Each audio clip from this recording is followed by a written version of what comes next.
So what is up, guys? Sooner the Savage back, and I am here with NFL 2020 Week 2 predictions. Or Week Jameis Winston predictions, because now he's number 2 for the Saints. So, yeah. But for today's video, I'm going to go over all the Week 2 matchups. I'm going to give my prediction. Now, quick disclaimer for this video. I know my last one was pretty long, and this one's also going to probably be a very long video. But if you want to see a certain matchup, I will be leaving timestamps in the description below. So if you want to see me predict a certain team, just click one of the timestamps in the description below, because I'll have every match there. But anyways, last week I did okay. I think I was like half and half, but I don't know, a lot of upsets last week. But anyways, I'm getting way too off topic. Week 2 predictions on my way, so let's get this video started.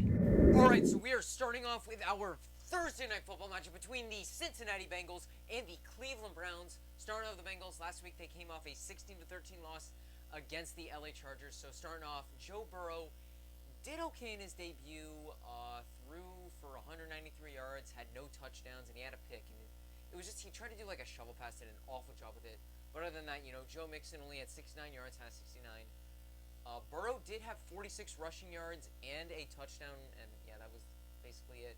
AJ Green only had 51 receiving yards. Like, honestly, the receiving was just kind of limited. The defense, they did a good job against the Chargers, but I'll be honest, Tyrod Taylor's their quarterback, and he's just okay. But of course, you lost it when Randy Bullock pulled his hamstring as he pulled a 33-yard field goal wide right, and it just wasn't even close. So that's ultimately why you lost. And then the Cleveland Browns, man, you guys, you were such a disappointment last week. Baker Mayfield threw for 189 yards, a touchdown, and a pick. So honestly, yeah, it was just an awful, awful showing. Kareem Hunt surprisingly had more yards than Nick Chubb. He had 72 rushing yards. Chubb only had 60. When it came to receiving, Jarvis Landry had 61 receiving yards, and your only really good player was David Njoku, 3 receptions for 50 yards and a touchdown. Other than that, guys like Odell Beckham Jr. and Austin Hooper were just super limited. Your defense just completely fell apart, but it's the Ravens, so I'm not going to completely shit on you for that. So, yeah, honestly, both these teams suck, so I'm not looking forward to this matchup, but Browns are favored by about 6 to win, and you know what, I'm going to say Browns win and cover the spread. And now you have our very next matchup between the Carolina Panthers and the Tampa Bay Buccaneers. Starting off with the Panthers, last week you guys played decently, The Raiders were a tough team to go up against, and, you did your best. Teddy Bridgewater, first game as a Panther, did okay for himself, threw for 270 yards with a touchdown and no picks. So, honestly, not a bad performance. He did have 26 rushing yards as well. Christian McCaffrey had 96 rushing yards for 2 touchdowns, so that was pretty good. And he also had 3 receptions for 38 yards, no touchdowns there. But the big guy of your day was Robbie Anderson, 6 receptions, 115 yards, and a touchdown. So, of course, your defense was absolutely crap because, they gave up over 360 yards to the Raiders. Derek Carr had 239. Josh Jacobs completely ravaged your defense. So, honestly, I expected your defense to be bad, and yeah, it lived up to expectations. And then the Bucs. Everyone was talking how you were just this new team. I didn't see it last week. Tom Brady, 239 yards, 2 touchdowns, and 2 picks. Now, honestly, he did have one of his touchdowns really was in garbage time, so he racked up a good chunk of that yardage in garbage time. Ronald Jones only had 66 rushing yards. Leonard Fournette only had 5 yards. He didn't get the ball too much. Of course, Tom Brady, he did have himself 9 rushing yards, which was good, and a touchdown, but it was off 3 QB sneaks, and he's the master at that, like I've been saying. But, of course, the big man was Chris Godwin and Scott Miller, both combined for about 160 receiving yards. But, honestly, you guys were pretty limited because Gronk did nothing. Mike Evans only had 1 catch, and that was a 2-yard touchdown, but that was in garbage time. Your defense kind of fell apart to the Saints, but your offense just made a couple of horrible mistakes that cost you in the long run. So currently the Bucs are favored by about 8.5 to win, and I believe it. I'm going to say Buccaneers win, but don't cover the spread. They're going to keep this one close. And now you have our very next match between the New York Giants and the Chicago Bears. Starting off with the Giants, who came off a 26-16 loss against the Pittsburgh Steelers. Now here's what it was. So Daniel Jones threw for 279 yards, 2 touchdowns, and 2 picks. He also ran for 22 yards, so okay. Saquon Barkley had 15 carries, but only for 6 yards. But he followed up with 6 receptions for 60 yards. Now, basically, your biggest issue in the game partially was defense, but also that O-line. just left Saquon out to die, and that's really why he only got 6 yards. He got like one huge reception. It was a 38-yard reception. It was basically just like an end around. So yeah, that was basically it. But your big guy was Darius Slayton, 6 receptions, 102 yards. But you fell apart to Big Ben and the Steelers. Like Big Ben, first game back, he did a decent job, but you didn't. But when it came to the running game, you didn't fall apart to James Conner. You fell apart to Ben Snell Jr. That's not good. So, anyways, now to the Chicago Bears. You know, you guys were down 23 to 6. No, yeah, 23 to 6 going into the fourth quarter. But then all of a sudden, Trubisky just pulled out some magic. Had 242 yards, 3 touchdowns, and no picks. Followed that up with 26 rushing yards. In terms of rushing, you know, Tariq Cohen and David Montgomery combined for about 100 rushing yards. Your big receiver on the day was Anthony Miller with 76 receiving yards and a touchdown. Allen Robinson also followed up with 74 receiving yards, but no touchdowns. But of course, your defense did okay, like had a little bit of trouble at the beginning of the Lions, held them out for most of the fourth quarter. But of course, the main reason you won was because DeAndre Swift dropped the game-winning touchdown. So ultimately, that's the main reason why you won. So if I gotta pick a win at this one, currently the Bears are favored by 5.5 to win. And I'll say, yeah, they win and cover this. Now you have our very next matchup between the Dallas Cowboys and the Atlanta Falcons. Starting off with the Falcons, I didn't really expect you to win last week, but damn, that was one hell of an air show between you and the Seahawks. Even though the Seahawks came out on top 38 to 25, but we're back to the Falcons. Matt Ryan threw for 450 yards, 2 touchdowns and a pick. Now he did have a tiny bit of that in garbage time, but honestly, that was just an amazing performance by him. You know, Todd Gurley, you know, new coming in from the Rams, returning to Georgia, did okay for himself. 14 carries for 56 yards and a touchdown. Like, not too bad, but could definitely be improved upon. But the big guys were Julio Jones, as he had 9 receptions for 157 yards. Calvin Ridley, 9 receptions, 130 yards and 2 touchdowns. And I think it's Ryan Cage with 9 receptions for 114 yards and no touchdowns. Other than that, Hayden Hurst had 38 receiving yards, and then everyone else had under 10 receiving yards. Honestly, but the big weakness of the game was that defense falling apart to Russell Wilson, but that is not an issue in my book since Russell Wilson is just so damn good. And the Seahawks offense is just too explosive. And then the Cowboys, well, last week wasn't great for you. So Dak Prescott threw for 266 yards, a touchdown, and no picks, but had a little bit of trouble at the end. Ezekiel Elliott ran for 96 yards and a touchdown. And he did also follow up with 31 receiving yards and a touchdown. He was kind of like the main source for you guys. You know, Amari Cooper, 10 receptions, 81 yards. CeeDee Lamb for his debut, 5 receptions for 59 yards. And Gallup, 3 receptions for 50 yards. Everyone else was just also pretty limited. So, like, it was just a close game overall. But honestly, the big turning point was when Jalen Ramsey just, when it was like near the end of the game, Prescott threw out for Michael Gallup. And, Gallup pushed off Jalen Ramsey a little bit and caught the ball, but Jalen Ramsey sold that, and the flag was thrown, and that ultimately lost them in the end. But, of course, the play calling was a little bit skeptical at times, so that was also another reason. So the Cowboys are favored by 4.5 to win, but I'm going to say the Atlanta Falcons pull off the upset. It's not really that much of an upset, but Dallas is favored to win, but I'm going to say the Falcons win. And now you have our very next matchup between the Detroit Lions and the Green Bay Packers. Starting off with the Lions, you guys completely blew it last week.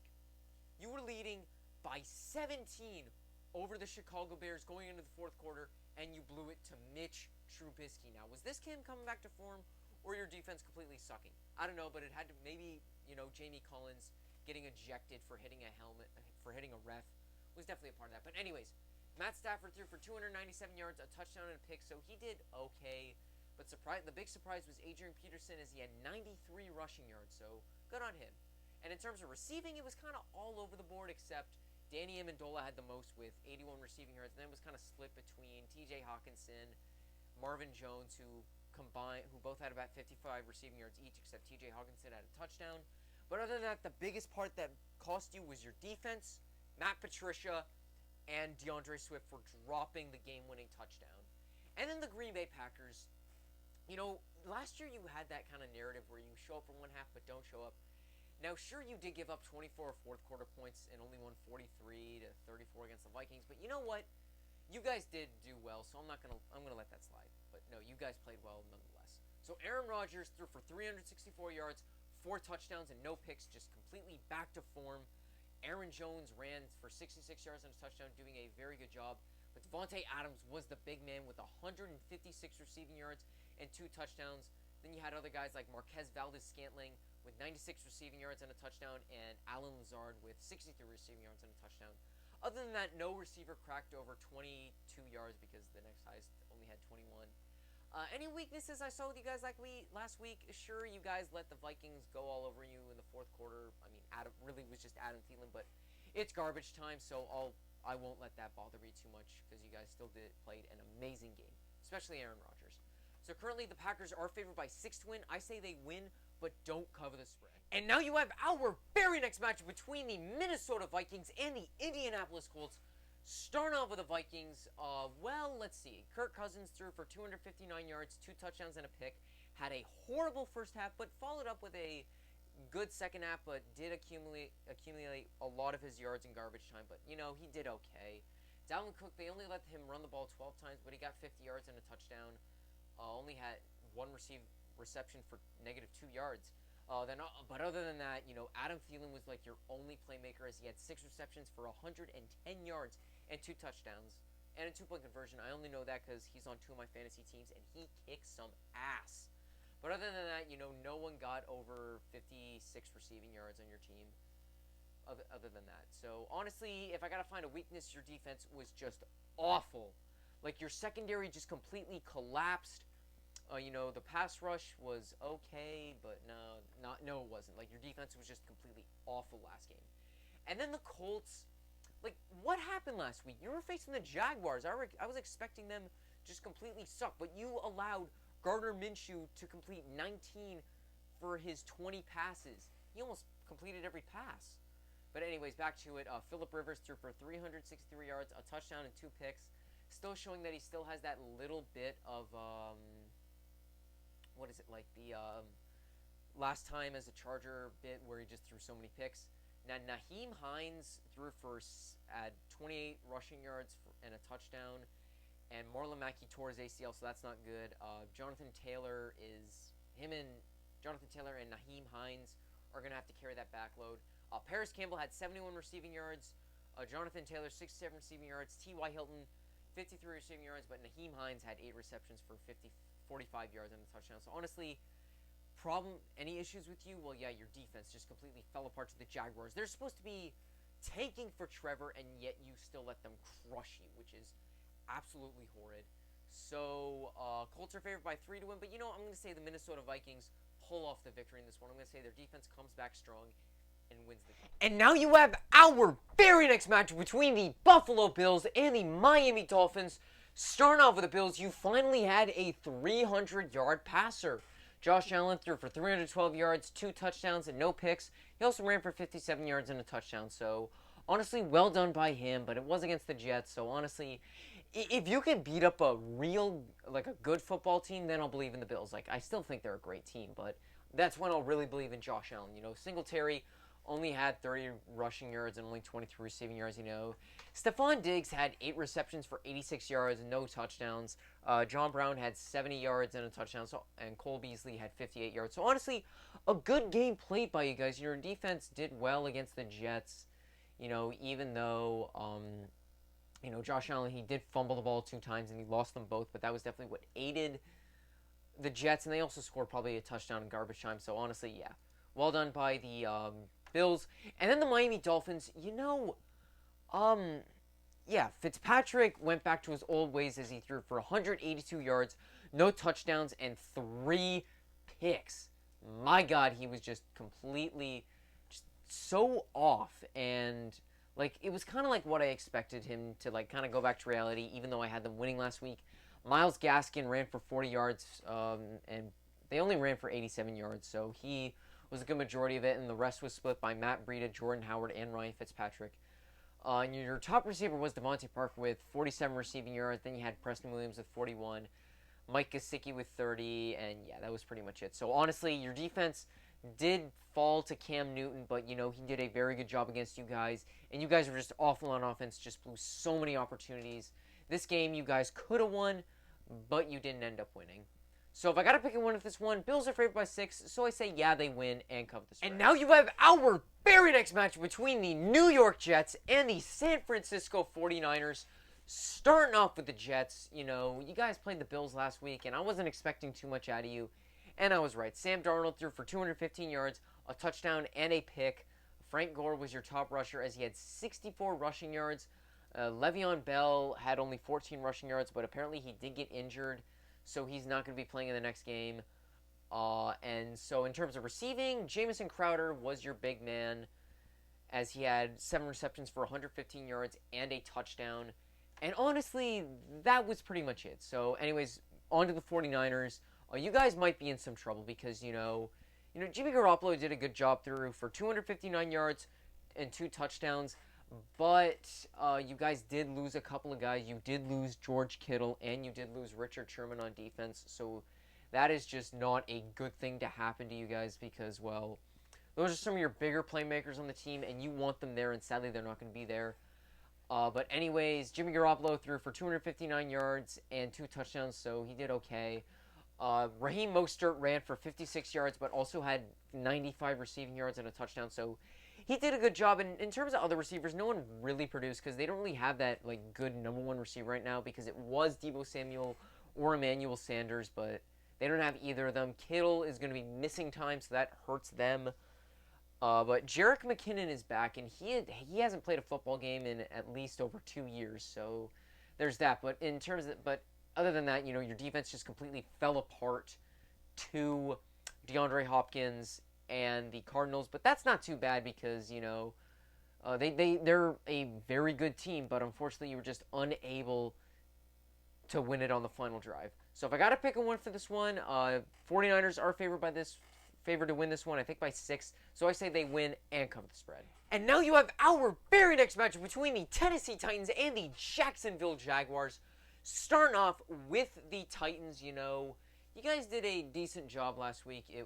Ryan Tannehill threw for 249 yards, 2 touchdowns, no picks. Derrick Henry had 31 carries for 116 yards, no touchdowns. Corey Davis, they're currently the Titans said they're probably not going to re-sign him next year or give him a contract extension. But he proved that he's worth it with 7 receptions for 101 yards. Other than that, your guys were A.J. Humphries with 47 yards, A.J. Brown with 39 yards, and Jonnu Smith with 36 receiving yards and a touchdown. But you almost lost it. Your defense did well, but you almost lost it because, Steven Gostkowski missed his first 4 kicks of the game. He missed his first 3 field goals. One of them was blocked, and he missed an extra point. But fortunately for him, he did end up kicking the game-winning field goal, so it was all good at the end. But nearly cost them the game. And then the Jaguars, I thought you guys would just be tanking for Trevor, but of course you pull off that victory. Gardner Minshew had 173 yards for 3 touchdowns, almost completed every single pass, just missed 1. Justin Robinson had 62 rushing yards. But in terms of receiving, your big guys were Kenny Cole Sr. with 47 yards and a touchdown, Chenault Jr. with 37 yards and a touchdown, and DJ Chark Jr. with 25 yards and a touchdown. So I don't know why you won, but it was because the Colts turned the ball over and 2 of the more crucial times of the game, and you forced that to happen, so that's why you won.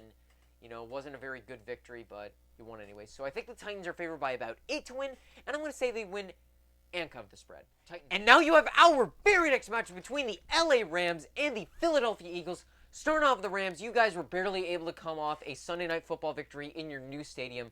So starting off, Jared Goff threw for 275 yards, no touchdowns and a pick. He had an okay performance. Led them to victory, but didn't do too well. Mark Brown was your big guy. 79 yards and 18 carries for 79 yards and 2 touchdowns. Cam Akers was supposed to be the big guy of the game, but he only had 14 carries for 39 yards. In terms of receiving, guys like Tyler Higbee, Cooper Kupp, Jefferson, Reynolds, and Gerald Everett kind of split the load, but your other big man on receiving, though, was Robert Woods with 6 receptions for 105 yards. Your defense did hold off the Cowboys and did get that one lucky PI call. Now, I think I maybe would have thrown the flag. I maybe would have kept it in my pocket, but if Jalen Ramsey didn't act the way he did, I would have kept the flag in my pocket. And then the Eagles, what the hell happened? You guys led them 17-0, and they led the Washington football team 17-0, and then gave up 27 unanswered points as you lost 27-17. Carson Wentz deserved hazard pay as he got sacked 8 times for 62 yards. That's how many yards that he lost.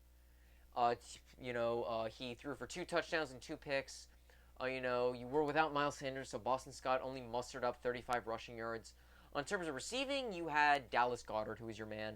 8 receptions for 101 yards and a touchdown. Jalen Reagor only had 1 reception for 55 yards. Deshaun Jackson had 2 receptions for 46 yards, and the other guy that you really had was Zach Ertz. 3 receptions for 18 yards and a touchdown. So honestly, and of course your defense just completely collapsed. The injuries are stacking up, but you are supposed to get a couple of O-linemen back and a couple guys on the D-line, so that should help. Currently, there's no favorite to win this game, but I'm going to say the Philadelphia Eagles end up winning this one. So the Eagles win. And now you have our final 1 o'clock matchup of the day between the Denver Broncos and the Pittsburgh Steelers. Starting off with the Broncos, you guys did an okay job last week. Drew Lock against the Titans showed that he's got a lot of upside as he had 216 yards for a touchdown and a pick. Melvin Gordon carried the load with 78 rushing yards and a touchdown. He did fumble once, so that wasn't that great, but anyways, Phillip Lindsay ran for 24 yards, so I guess Melvin Gordon's probably going to be the guy going forward. In terms of receiving, Noah Fant was your big man. 5 receptions, 81 yards, and a touchdown. Jerry Jeudy in his debut had 56 receiving yards, so he was okay. Other than that, your defense did a good job against the Titans for a while, but in the end, they were able to just overtake you, as Vic Fangio did a horrible job at managing the clock and did not leave Drew Lock enough time to possibly pull off a bit of a comeback or have a drive that leads to a game-winning field goal. And then the Steelers, I had some doubts about you going into the season, like, would Big Ben be the same guy? And he proved he's okay. It was against a pretty weak defense in the Giants, but 229 yards and 3 touchdowns after major elbow surgery sure did prove that he still has a chance. And, James Conner wasn't even the guy that did all the rushing for you. He only had 9 yards. It was Benny Snell Jr. with 113 yards he carried. In terms of receiving, Deontay Johnson, Calais Claypool, and James Washington kind of split the load, each averaging about 40 yards. But Juju Smith-Schuster finally broke out. Only had 69 receiving yards, has 69, but he did have 2 big touchdowns, so that was the ultimate difference maker in the game. And your defense was just a brick wall, forcing 2 picks from Daniel Jones and just completely silenced Saquon Barkley. So currently the Steelers are favored, I think, by about 8 to win, and I'm going to say they win, but don't cover the spread. And now we're moving on to our 4 o'clock matchups. This one's going to be between the Washington football team and the Arizona Cardinals. Starting off with the football team, you guys were trailing 17-0 during the first half, but then you came back, scored 27 unanswered, and beat the Eagles 27-17. Dwayne Haskins had an okay game, had 178 passing yards for a touchdown. In terms of rushing, it was between Antonio Gibson, and Peyton Barber. But Peyton Barber had 29 rushing yards and 2 touchdowns, which was the big difference maker. Terry McLaurin had 61 receiving yards. That was it. And then Sims Jr. had 50 receiving yards. And then Logan Thomas had 37 yards and a touchdown. Your defense did a good job stopping the Eagles, but at the same time, they were just injured to hell and back, and your D just completely silenced them. As you sacked Carson Wentz 8 times. So he deserves, hazard pay for that. And then the Cardinals, last week I had some questions about you, but, you did a very good job at proving me wrong. As, Kyler Murray completely broke out for you guys, had 230 passing yards for a touchdown and a pick, and he also had 91 rushing yards and a touchdown. So maybe he could be like Lamar Jackson. Just had a great game. Kenyon Drake had 60 rushing yards for a touchdown, but the big man was DeAndre Hopkins, 151 receiving yards, but no touchdowns. Larry Fitzgerald had 34 receiving yards, and the only guy to have a touchdown in the receiving game was Clay Edmonds, as he had 19 yards and a touchdown. Defense did okay. Let the 49ers jump all over you a little bit, but at the end, when it mattered most, Cardinals defense completely rose up to the challenge and stuffed the 49ers. So currently, the Cardinals are favored to win this one. I don't know by how much, so I'm going to say Cardinals win, And whatever the spread is, they're going to cover it because it's the football team. Now you have our very next matchup between the Baltimore Ravens and the Houston Texans. So starting off with the Ravens, you had a pretty easy competition in the Browns last week. But still, you guys kicked some ass out there. Lamar Jackson threw for 275 yards, 3 touchdowns, and no picks. He only ran for 45 yards, which, I definitely wish I could have seen the rushing game from him a little bit more. But, he did such a good job. In the past game, he didn't need to rush for too many yards. Mark Ingram only had 29 yards. J.K. Dobbins had 22 yards and 2 touchdowns, so good performance by him. Your big receiver was Hollywood Brown, as he had 105 receptions for 101 yards. Willie Snead had 4 receptions for 64 yards and a touchdown, and the only other guy to have touchdowns was Mark Andrews. 5 receptions, 58 yards, and 2 touchdowns with an amazing diving catch. Your defense just completely silenced the Browns. I mean, come on. The Browns are just so freaking overrated. And then the Texans, last week was just a horrible showing for you. Deshaun Watson threw for 253 yards, a touchdown, and a pick. David Johnson showed that he was a great talent for about 1 quarter, or just 1 drive. He had 77 yards and a touchdown. In terms of receiving, Will Fuller had 112 yards and no touchdowns. Atkins had 39 yards and a touchdown. And other than that, you guys had no receivers. You guys really need, you need D-Hop. And since he's not there, that's like the big part of your passing game. Now, sure, it's all kind of spread around, but other than that, you got nothing. So currently, Ravens are favored by 7, and I'm going to say they win and cover. Now you have our final 4 o'clock matchup between the LA Chargers and the Kansas City Chiefs. Starting off with the Chiefs, opening day was just a good day for you. I mean, Andy Reid was wearing the face visor, so he was somehow able to still read it was all foggy, but he was still able to read his playbook and just completely torch the Texans. Patrick Mahomes, only 211 yards and 3 touchdowns. They didn't really need the arm that much. But your big guy was Clyde Edwards-Helaire, as he had 138 rushing yards and a touchdown.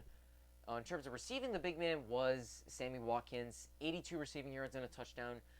Travis Kelce had 50 receiving yards and a touchdown, and Tyreek Hill had 46 receiving yards and a touchdown. The defense did a good job holding off the Texans until garbage time, when Watson just got a good drive and ended off with a rushing touchdown. So even though the score was closer, the game was easier for you than the score tells us. And then for the Chargers, last week you guys were barely able to pull off a victory because, of course, Randy Bullock pulled a tuggy as he pulled his hamstring. But Tyrod Taylor did an okay job, threw for 208 yards, no touchdowns, did run for 7 yards. In terms of rushing, Austin Eckler had 84 yards for rushing. Kelly had 60 rushing yards and a touchdown. But other than that, in terms of receiving, Hunter Henry was your man with 73 receiving yards. Mike Williams had 69 receiving yards, has 69. Your defense did a good job holding the Bengals, but, they're still pretty raw. Not much chemistry going on with them. But if I got to pick a winner for this one, Chiefs are favored by about 7 to win this one, and I say Chiefs win and cover the spread. You have our Sunday night football matchup between the New England Patriots and the Seattle Seahawks. This is a rematch of Super Bowl 49, so this one's going to be an exciting matchup. To me, this is going to be like a test for the Patriots. Like, are they legit? Because let's see, Cam Newton last week threw for 155 yards, no touchdowns, no picks, but he did rush for 75 yards and 2 touchdowns, so showing that he still has that rushing ability. Played decently, but it's against the Dolphins, so not like the greatest competition, but a good kind of like warm-up game. Sony Michel had 37 rushing yards and a touchdown. Julian Edelman had 57 receiving yards, and that was pretty much it. N'Keal Harry 39 yards, James White 30 yards. So honestly, your offense, like the passing offense wasn't great, but the rushing game was amazing, because that's like you had 217 yards off that. So that was like the main part of your game. And then on to the Seahawks. You guys just completely went into Atlanta and completely thrashed the Falcons. Russell Wilson, currently a front runner for MVP, had 322 yards, 4 touchdowns, and no picks. The rushing game wasn't really much. They only had 84 rushing yards. Russell Wilson only had 29 yards. Carlos Hyde, 23. Chris Carson, 21. But Carson did follow up with 45 receiving yards and 2 touchdowns. And the big man was DK Metcalf. 4 receptions for 95 yards and a touchdown. And Tyler Lockett followed up nicely with 8 receptions for 92 yards and a touchdown. Any weaknesses? Of course, the defense. You allowed over 450 passes. You allowed over 500 yards of offense.